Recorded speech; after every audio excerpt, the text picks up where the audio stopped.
selvagem e fascinante. Uns dias é tempestuoso e indomável, e outros calmo e sossegado. Eu vivi junto do mar toda a minha vida, porque o meu pai é pescador. Assim como eu, o meu pai também adora o mar. O cheiro salgado do mar refresca-o quando desce em direção para o seu barco pela manhã.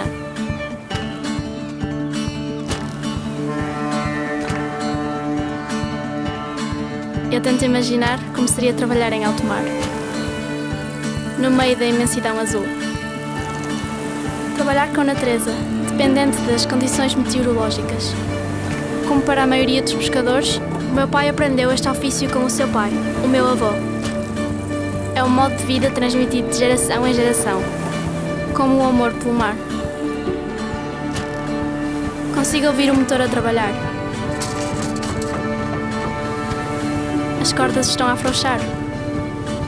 O barco está prestes a sair.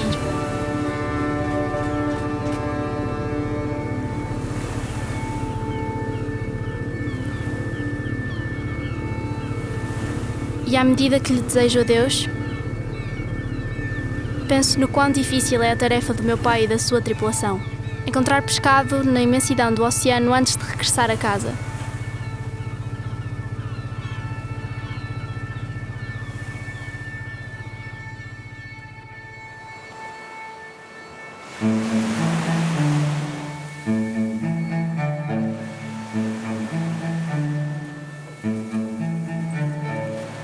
O meu pai e a tripulação preparam-se para pescar arenque, um pequeno peixe prateado. Os arenques nadam em cardumes numerosos e aproximam-se da superfície à noite, e é nesse momento que é mais fácil capturá-los. Será que vão conseguir pescar muitos arenques esta noite?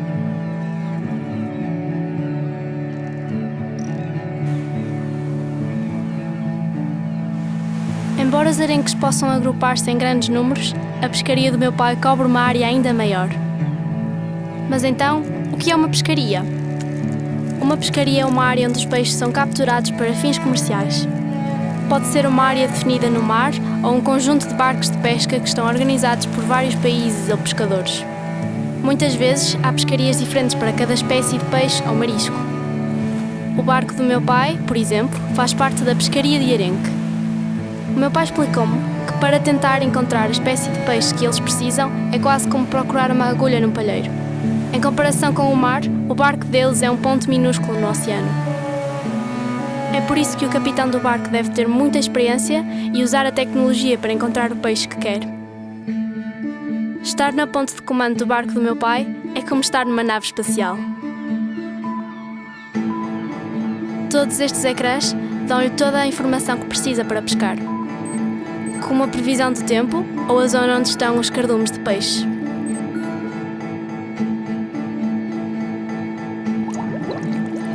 Hoje à noite, os cardumes de arenque são tão abundantes que não demoram muito a encontrá-los.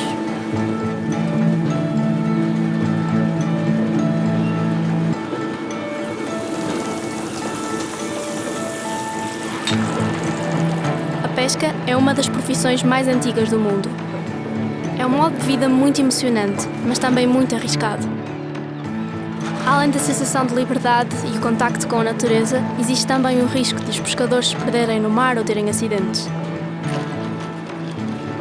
Por essa razão, é muito importante planificar bem o trabalho e cumprir com todas as regras de segurança. Muitas pessoas vivem da pesca. Mas o meu pai diz que os cardumes de peixe nem sempre são abundantes e que este modo de vida pode ser imprevisível. Os pescadores têm confiança que haja peixes na época de pesca, mas algumas espécies estão agora ameaçadas. Isto pode ter um impacto enorme. 1 bilhão de pessoas de todo o mundo dependem do peixe como sua principal fonte de proteína. E cerca de 1 em cada 10 pessoas dependem diretamente da pesca. Para além de ser super saudável, adoro comer pescado. É uma das mais antigas fontes de proteína selvagem que todos podemos desfrutar. E a pesca é um setor muito importante. 200 milhões de pessoas trabalham na pesca e na produção de produtos do mar em todo o mundo.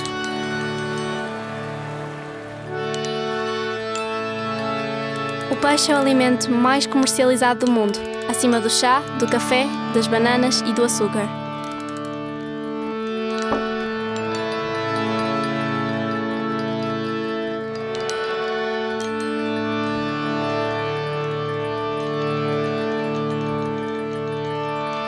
Durante milhares de anos, as pessoas pescaram de uma forma equilibrada. Não pescavam mais do que precisavam para comer e vender. Mas o aumento da procura global de pescado fez com que os oceanos estejam sob pressão e algumas populações de peixe ameaçadas. A pesca em si não é o problema, pois há muitas pescarias que pescam de forma responsável e sustentável. Mas se não existe uma boa gestão, a pesca pode ser destrutiva.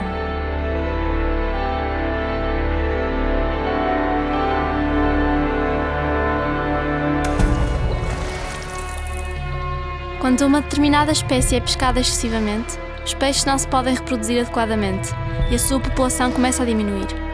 Este fenómeno é chamado de sobrepesca.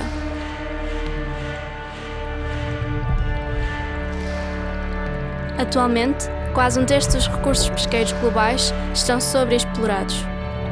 Se não fazemos nada para prevenir este declínio, enfrentamos um risco muito alto de que algumas espécies desapareçam para sempre. Seria uma tristeza. A sobrepesca não é a única razão para este declínio. Outro problema são as capturas acidentais. Isto acontece quando os barcos de pesca capturam acidentalmente peixes e animais que não querem ou que não deveriam capturar. Podem ser aves marinhas e outros animais marinhos, como tubarões e tartarugas. Ou também peixes pequenos que ainda não são adultos e que por isso devem ser deixados no mar para crescerem. Então, o que acontece aos animais marinhos quando algumas espécies de peixe diminuem ou desaparecem? Toda a vida marinha faz parte de uma cadeia alimentar constituída por presas e predadores, cada um dependendo do outro para sobreviver. Se os predadores dos bacalhaus, focas, tubarões ou golfinhos perderem uma das suas principais fontes de alimento, então eles também começarão a desaparecer. Então eu pergunto-me, como seria o mundo sem peixes e criaturas marinhas como as tartarugas ou os tubarões? E o que aconteceria com todas as pessoas que vivem da pesca ou se alimentam de peixe? Qual é a solução para a sobrepesca?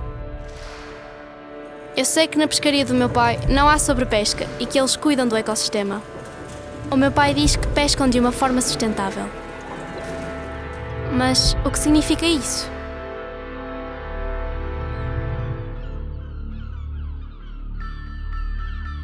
A pesca sustentável significa que se pesca de uma forma responsável, assegurando que as capturas não são superiores à capacidade de reprodução dos peixes e que a pesca não danifica a vida marinha e o seu ecossistema.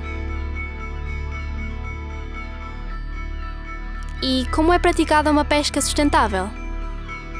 Em primeiro lugar, os pescadores precisam de conhecer muito bem os peixes que capturam e o ecossistema em que operam. Para isso, trabalham com cientistas para entender como as populações de peixes e mariscos aumentam e diminuem ao longo do tempo. Fazem este controle através de registro dos nascimentos, das mortes e das migrações. Esta informação permite-lhes saber quantos peixes podem capturar sem que haja sobrepesca. Este cálculo científico é conhecido como rendimento máximo sustentável. Os pescadores podem usar esta informação para saber que espécies podem capturar num determinado momento. Cada peixe tem um papel no seu ecossistema e a sua população é variável ao longo do tempo. Toda esta informação ajuda a saber se a pesca é ou não sustentável. O meu pai captura arenques porque sabe que a sua população está saudável. Além disso, pescam apenas um número determinado de peixes todos os anos. Isto é chamado de quota de pesca. Trabalhar com a natureza e não contra ela ajuda a prevenir impactos desnecessários à vida marinha. Por exemplo, escolher um momento ideal do dia em que pesca pode evitar capturas acidentais. Alguns peixes aproximam-se da superfície ou do fundo marinho em momentos diferentes do dia.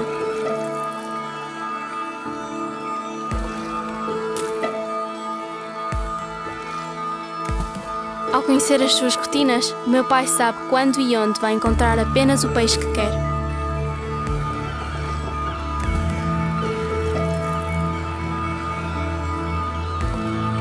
As pescarias também podem usar redes que assegurem que os peixes pequenos e outros animais possam escapar. Alguns barcos usam papagaios afugentadores de cores brilhantes nas suas artes de pesca para afugentar as aves marinhas. Mas e as restantes pescarias noutras partes do mundo? A sustentabilidade da pesca é uma preocupação global. Metade do comércio de pescado vem da África, Ásia e América Latina. Muitas das pescarias nestas áreas já estão a trabalhar para a sustentabilidade. Quantos mais pescadores pescarem de forma sustentável e equilibrada, mais saudáveis serão os recursos pesqueiros e o oceano poderá ser uma fonte de riqueza e alimento para mais pessoas no futuro. A pesca sustentável é um desafio global. Não importa o quão longe os pescadores vão para pescar, o peixe chega sempre às peixarias, supermercados ou restaurantes, para que nós o possamos comprar. Então, o nosso papel também é muito importante. Como podemos então saber que pescados e mariscos são sustentáveis? A pescaria do meu pai é certificada como sustentável por uma organização independente que verifica várias coisas. A primeira é se os pescadores estão a pescar os peixes a um nível que garanta a sua sustentabilidade ao longo do tempo. A segunda é que a vida marinha e os habitats não são danificados pela pesca. E, finalmente, que existe uma boa gestão. Quando as pescarias superam esta avaliação, o pescado recebe um selo azul, que é colocado na embalagem do produto para que todos saibam que é sustentável.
É um novo dia.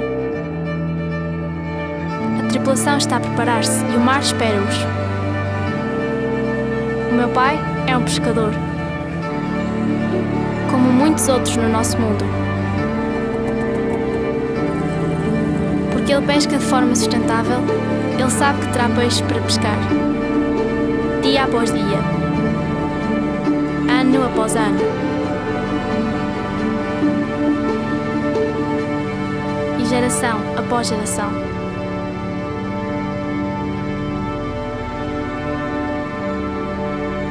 O que podemos todos fazer para que haja mares para sempre?